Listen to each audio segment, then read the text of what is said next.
is on the island. That's one possibility.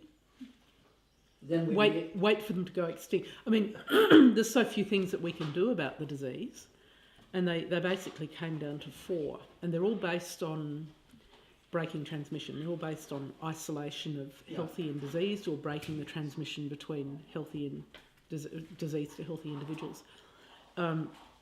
The first thing, the most important thing to do, is to put some animals somewhere safe. So that's where the insurance population came from. Now that insurance population has developed into the insurance meta-population, which is the concept of having many baskets of eggs, not putting all your eggs in one basket. So it's multiple institution. Right. So having it many different places. Many different places. Australia, mainland Australia, as well as Tasmania. Yeah. But all of those populations will have different levels of biosecurity risk.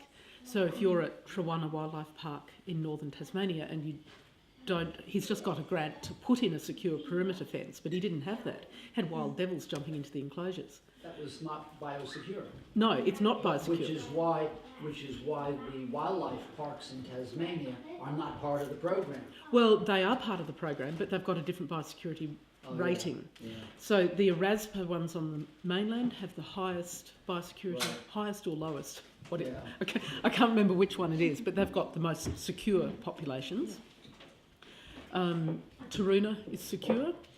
If you're in a wildlife park in a diseased area, even if you've got a perimeter fence, you still got a lower biosecurity rating than the mainland, just by definition. Sure. But there's valuable genetic stock in those populations.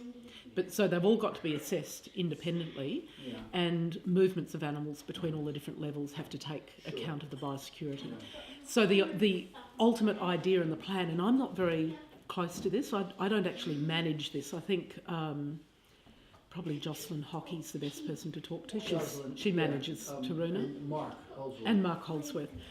But the idea is that you have an insurance meta-population. You not only have multiple locations, but you've got intensive captive where you can manage breeding. You can manage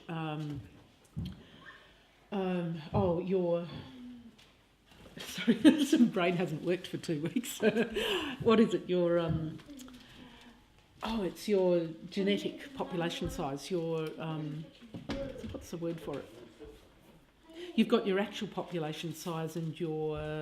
I'll think of it later. I'll tell you later. Your actual population size is different from your genetic population size, but it's not called genetic. It's got a special term, where you can manage it very closely in captivity. So you know that you put that male with that female, and they